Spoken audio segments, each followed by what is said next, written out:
kulan wanaagsan daawadayaal ku soo dhawaada BBC markana waa wareysi kale maantana waxa inoo marti ah gudoomiyaha guddiga doorashooyinka Soomaaliland Muuse Xasan Xaaji Yuusuf gudoomiye ku soo dhawo BBC aan u imaano sawirka isha doorashooyinka lagu galayo waa mid kamid ah waxyaabaha hadda ugu waaweyn ay doodu ka taagan tahay mucaaradkii iyo dadka loo badanna waxay ku eedeynayaan guddigii afkoodii dawladda marar badan ku hadashay xukuumadda ku hadashay madaxweynihii baa ku hadlay adinku maxaad arrinka sawirka isha halkee baa ka joogtaan aad baad mahadsan tahay kulli waa qodob laga hadlay saad sheegtay annagu qodobkaas dadka waxa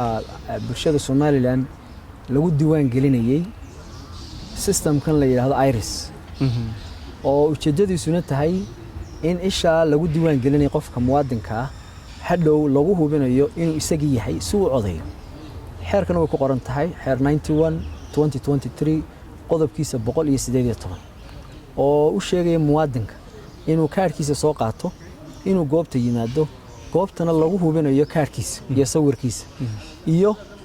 ishana lagu hubinayo iyadoo la isticmaalayo qalabkii markii hore lagu diiwaan geliyay saddex diiwaan gelin baa dhacay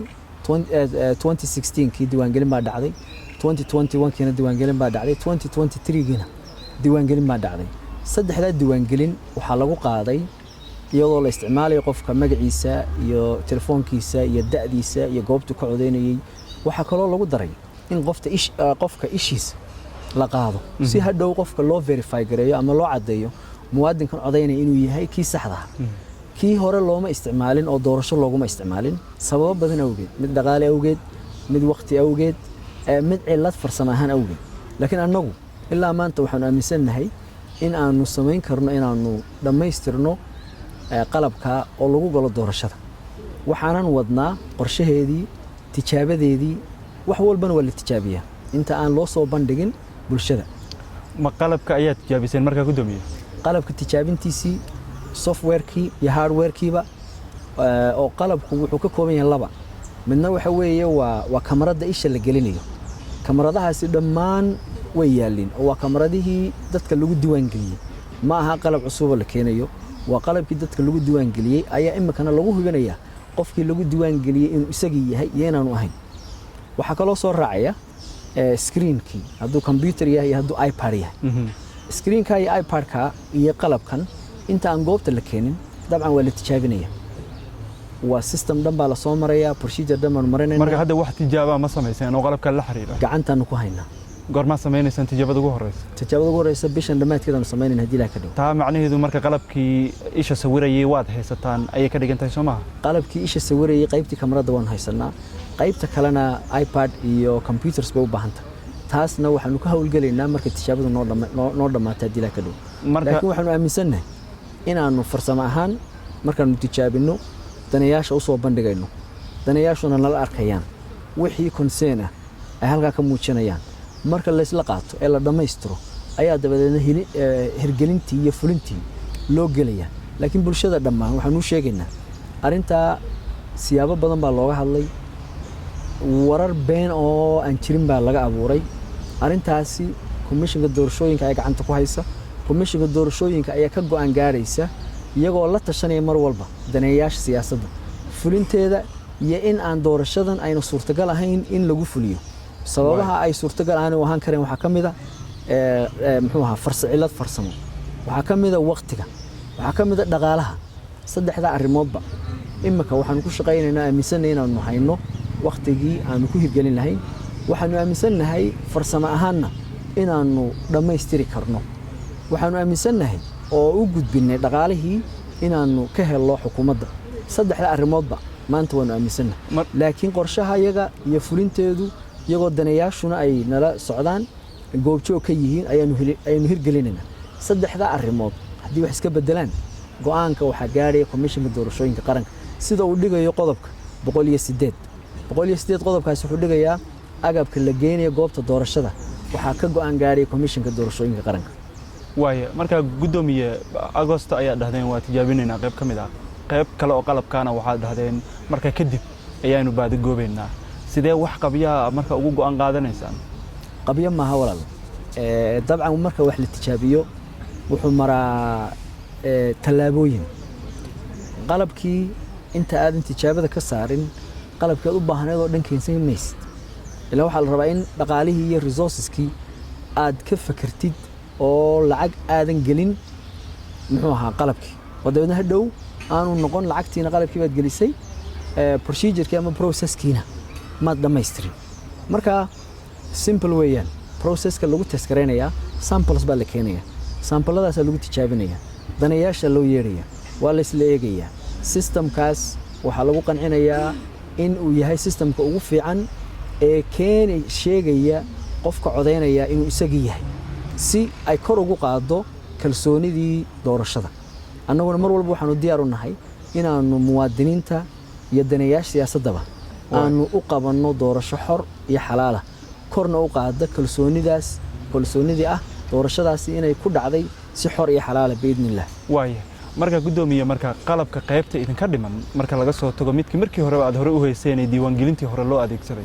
goormaad soo iibsanaysaan waqtiga ugu horeeya ee tijaabadu noo dhamaatay dilaa ka dhigo oo noqon karaya waqtiga ugu horeeya tijaabadu noo dhamaatay bishii 8aad noqonaya waaya lacag intee la eegaya marka qalabka uu idinku kacaya adigu lacagtaas kulley waxa ay ku xidhan tahay markaanu assessmentka goobaha sameeyno oo shaqo badan baa ka horeysa laakiin waa lacag budgetkaygan ku jirta oo aanu ku talagalkeedii hayno way marka gudoomiye dadka waxa ku qancisaa doorasho wax ka yar 4 bil ay ka dhiman tahay oo lacagteedii in ka badan kala bar aydan haynin oo qalabka cusub ee isha sawirayana oo mid cusub ah aydan wali soo iibsan lacagtii uu ku kacayana aydan wali hubin sidee muddada kooban ee 4 bil ka yar inta oo dhan u wada sameynaysan waxa jirtay doorashooyinkii hore Soomaaliland mar walba muddo intan ka yar ayaa lagu qaban jiray doorasho iyo diiwaangelin annagu dhammaan wixii farsamo ahaan ee nagu xiran waa on target 4 bilood oo waqti yar laakiin annagu aanu aaminsanahay inaanu doorashada ku qaban karno maalintii aanu ka soo baxaynay Hargeysana waxaanu soo saarnay wareegto aanu ku cadeynayno doorashada inaanay marnaba dib u dhacin ama qalabka la isticmaalo ama yaan la isticmaalin shaqada aanu hayno ee muddadaas ka hadhayna way nagu filan tahay horena waa loogu qabtay doorashooyin wax waro anagu aanu qabno ma jirto bulshadana saasaan ugu sheegaynaa way taa marka gudoomiye ma waxay ka dhigan tahay haddii qalabkani uu horseedayo in doorashadu ay ka dhacdo 13 kadib dhacdo 13 November inaad dhihi doontaan looma baahnay ha laga socdo annaga ka go'aan gaarina annagu mar walba commitmentkayga waxa weeyaan doorasho xor ah oo xalaal ah inaanu u hirgelino waqtigan aanay dib uga dhicin wax wal oo dib u dhac ku keenaya ama qalabkan ha noqoto anagu mar walba hirgelinayna hadii la kala way marka balsi rasmi ah oo toos ah dadka ugu dhow sheeg hadii qalabkani dib u keenayo in doorashadu 13 November ay ka dib dhacdo hadda iyo halkan iyo madashan ma ku ballan qaadi kareysaan in marka ka maarmeysaan oo qalabka kale oo aad haysataan aad doorashada ku gileysaan waanu ku ballan qaadana way mid kale marka gudoomiye arinka doorashada markii laga hadlayo qalabkan doorashooyinkii hore lama isticmaalin tii hore markii la isku dayay cilad baa ka timid waa laga tagay haddana culays iyo dhaqaale iyo dood uu soo kordhinaya oo siyaasadeed oo hor leh maxaa muhiim ka dhigaya meedanka maaba ka maarantaan marka waxa muhiim ka dhigaya laba arrimood horta qodob sharciga sheegaya kow annagu waxaan ku shaqeynaa sharci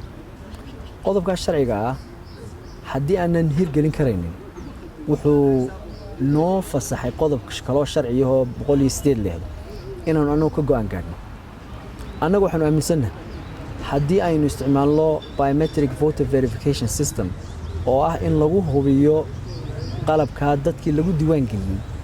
in uu yahay qofkii hore loogu diiwaan geliyay inay kor u qaadayso kalsoonida iyo xornimada iyo xalaalnimada doorashada marka inaanu anagu wax wal oo xalaalnimada doorashada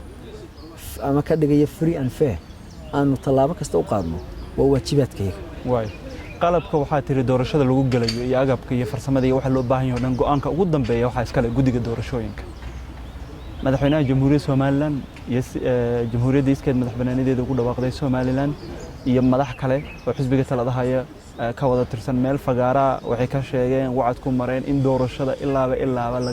lagu galayo qalabka isha oo aan marnaba sinaba looga tagi karin adiguna hadda waxa tiri hadii laga maarmo hadii ay dib u dhici horseedayso waa laga tagayaa mucaaradkiina waxay leeyihiin sida qalabkaaba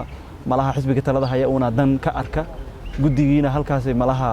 ay si ugu janjeeraan bal markaa isqabadsii inaad go'aanku adinka leedihiin in xisbigii talada haya ee bannaanka la taagan yihiin in mar walba doorashada lagu galayo qarabka waanu ka hadalnay arrintaa xisbiga talada haya iyo xukuumaddaba digniin baanu u dirnay guddida doorashada ayaa mas-uulka ahaa fulinta doorashada halkan ay marayso annaga ayaa mas-uulka ah inaannu qalab kasta u adeegsanno oo aanu doorashada kaga dhigayno doorasho xor ah oo xalaal ah annaga ayaa madax bannaani u haysana annaga ayaa ka go'aan gaadhayna daneeyaasha siyaasadda ama ha noqdo xukuumad muxaafad mucaarad mar walba waxaanu ku dadaalnaa inaannu u sheegno inay ixtiraamaan shaqada iyo madax bannaanida komishinka doorashooyinka qaranka waa run labada dhinacba way ka hadleen arrintan laakiin labadaba waxaan u sheegaynaa horena ugu sheegnaa arrinta doorashooyinka annaga ayaa gacanta ku hayna in ayna iyagu marnaba faragelin aanay ku samaynin waanay naga aqbaleen waxaan rajaynaynaa inay halkaa ku dhammaato arrintu oo naloo daayay shaqadeeda haddii ilaahay ka dhigo waay arrinka digniinta goormaad dirteen yaase u dirteen digniinta waxaanu dirnay bil ka hor baanu dirnay waxaanan u dirnay dhammaan daneeyaasha siyaasadda hadday yihiin mucaaradka iyo muxaafadka iyo xukuumadda digniintuna waxay daarnayd uun shaqada komishinka in aan laga hadlin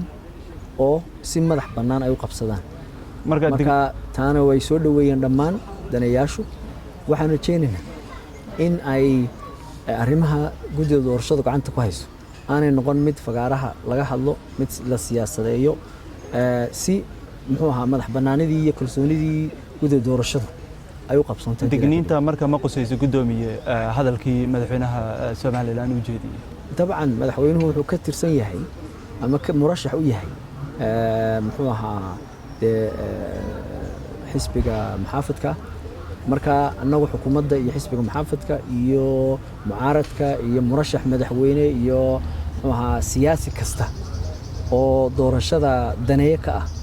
waxaan kula talinay oo u sheegnay in arrimahan gacanta ku hayna guddida doorashada aynay faragelin aanay ka hadlin way qofka ugu sarreeyay arrinkan ka hadlay waa madaxweynaha marka wax asaga digniino asaga u dirteen miyaa jira saan kuu sheegay daneeyaasha dhammaan waan la wada hadalnay digniinta madaxweynuhu ka mid yahay uu ka mid yahay marka waa u sheegteen madaxweynaha warkiisii inaad dhibsateen oo aysan sax ahayn may anagu de kama duulayno waxna dhibsaday iyo waxna dhibsan laakiin anagu waxaan ka duulaynaa uun si loo ilaaliyo madax bannaanida guddida doorashada in shaqadooda aan la faragelin ama madaxweynaha ama muxaafadaha ama mucaaradaha marka wixii qof yiraahdo anagu marnaba nama dhibayso laakiin wixii shaqadayada ku keeni karaa muxuu ahaa khalkhal ku keeni karaa in shaqadayadii muxuu ahaa laga hadlo mar walba anagu toos baan ugu sheegnaa marka hadalkii madaxweynaha ma kula tahay inuu qalqal ama dib u keenayo shaqadeena ama si u saameynayo maya waayo saan kuu sheegayba dhammaan daneeyaashu way ka wada hadleen madaxweynuhu wuxuu ka hadlay in qodobkaasi uu sharci yahay waana run laakiin isagoo saa uga hadlayban haddana aanu isagana u sheegnay daneeyaasha kalena u sheegnay in shaqadeeda naloo daayo waaya muxuu idinka yidhi madaxweynaha taasi dee isaga u taalla annagu kolley waanu bixinay warbixintayadii marka laakiin wax ma idinka dhahay والله de kule anagu ma dhageysano madaxweynaha maalinba wuxuu ku hadlayo markaa dee ma garan karno waaya laakiin waxa war oo xaqiisa idinka soo gaaray oo idinku socdo arrinka la xiriiray anagu madaxweynaha waxaanu u macaamilnaa si official wixii aanu madaxweynaha jawaab ka sugayno ama aanu ka rabno qoraal baan ugu qornaa jawaabtana waanu ka helnaa maxaa dhacaya marka ama xisbiga talada haya ha ahaado ama kan mucaaradka kuwa mucaaradka ha ahaadaan haddii arrinkan ka hadalkeedu uu sii socdo adinkoo digniintaa bixiyey maxaa kaloo idiin furan markaa waxaa jira oo xeerku dhigayo guddi anshax oo aanu soo magacaabi doonno haddii ilaa ka dhigo waxay guddidaasi ilaalinaysaa oo daneeyaasha ku ilaalinaysaa xeerka anshaxa xisbiyada iyo ururada code of conduct for political parties kaas ayaa qeexaya lagana saxiixaya daneeyo kasta oo doorasho xisbiyada ururada in ay ku dhaqmaan saaxaddaas doorashada ee ka fog ama laga ilaalinayo in hadallo iyo xanaf iyo wax keeni kara khalkhal ku keeni kara doorashada muxuu ahaa inaanay ku dhaqaaqin guddidaa anshaxa iyo xeerkaas ayaa qabanaya qof kasta guddiga marka hadda ma samaysna inta ka horeysa haddii ka hadalkeedu sidaad tidhaahdeen uu sii socdo oo dabcan arrin khilaafi ah abuurayo siyaasadeed oo muran siyaasadeed abuurayo ka hadalkeeda haddii sii socdo maxaa idinkaga talaa wuxuu sharcigu dhigay un baanu annagu mar walba ku shaqaynaa mana aaminsanin annagu imaka in khilaaf dambe oo ku saabsan doorashadii uu jiro khilaaf annaga na khuseeya mar haddaanu khilaafkaasi na khusayn waxa weeye annagu shaqadeeda waa wadanaynaa laakiin wixii shaqadeeda khuseeya mar walba waxaanu u eegaynaa wuxuu sharcigu ka qabo marka shaqadiina in bannaan hawsheedii waanu wadnaa xeerka xeer 91/2023 baa dhigaya 9 xubnood bay ka kooban yihiin xeer nidaamyahoodina waanu dhammaynay dhawaanna waanu magacaabi doonaa haddii la ka dhigo waaya marka gudoomiye waxaa tiri haddii arrinka sawirka isha uu horseedayo inay doorashadu dib u dhacdo waan ka tala baxaynaa ka waran haddii uu horseedayo khilaaf siyaasadeed oo hor leh oo mar kale saameeya doorashada Somaliland isna ma aaminsanin inuu horseedayo khilaaf siyaasadeed waayo daneeyaha siyaasaddu wuxuu doonayaa doorasho xor oo xalaal doorasho xor laakiin mucaaradku waxay doonayaan sidaas si la mid ah in aan sawirka isha sawir doorashada lagu gelin laakiin waxay aaminsan yihiin in uu dib u dhigay doorashada ma inta kaliya ay in sheegeen inay ku diidayaan inta kaliya ku diidayaan doorashada hadday waqtigeeda ku dhacayso oo la isticmaalayo verification system muxaafid iyo mucaarad dhammaan wada ogol yihiin waayo waxa u dana qof walba waxa u dana oo annaga noo dana oo muwaadinka u dana in la helo doorasho la xaqiijiyay qofkan codeeyay inuu isaga yahay cid doonaha u codeeyo xisbiyada mucaaradku marka arrinka warka sida u tirmidin ku sheegeen in ayagu aysan dib ku qabin sawirka isha in doorasho lagu galo haddii uusan horseedeen dib u dhac ku yimaada xilliga la balansan yahay November 13 saan ku sheegayba wada shaqayn ba naga dhaxaysa xisbiyada iyo ururada wada shaqaynteeduna ama ballankayga waxa weeye inaan u soo bandhigno qalabka inaanu tijaabino laakiin waxaan u ballan qaadnay qalabkaas haddii doorashada dib u dhigayo inaanaan isticmaalin tijaabada hadduu ka baxo oo aanu isla wada aragno inuu qalabkii si fiican u shaqaynayo aan ku qancino waanu hirgelinaynaa iyaguna way soo dhaweeyeen wayna idinka aqbaleen in qalabka la isticmaalo haddii uusan doorashada dib u dhigaynin absolutely haddaan u soo bandhigno oo technically qalabkii shaqeeyo dhaqaalihiina la hayo doorashadana aanu dib u dhigayn way soo dhaweynayaan wadani iyo ucid oo mucaaradka ah labadaba arrinka way aqbaleen wadani iyo ucid oo qura kama koobna daneeyaashu waxaa jira ururo ma hadda labada xisbi ee diiwaan gashan ee mucaarad ahaan u diiwaan gashan waa labada marka labada ma aqbaleen arrinkaas ma laba doorasho dhacaysa meesha labada doorasho waa doorasho madaxweyne iyo doorashada ururada siyaasadda dhammaan 13 kuba annaga waxaan ooyin daneeyash siyaasadeed ama muxaafid ha noqdaan ama mucaarad ha noqdaan annagu ka commission ahaan muxaafid iyo mucaarad uma kala marka ucid iyo wadani ma kamid yihiin ururada iyo xisbiyada aqbalay arrinkaas way kamid yihiin aanu isla qaadanay in qalabka la tijaabinayo aanu isla qaadanay qalabkaas inaanu doorashada dib u dhigaynin aanu isla qaadanay haddii la helo shuruudahaas doorashada inaan dib u dhacayn qalabku aanu cilad farsamo keenin inaanu hirgelinayno sharcigana uu ku qoran yahay waana soo dhaweeyay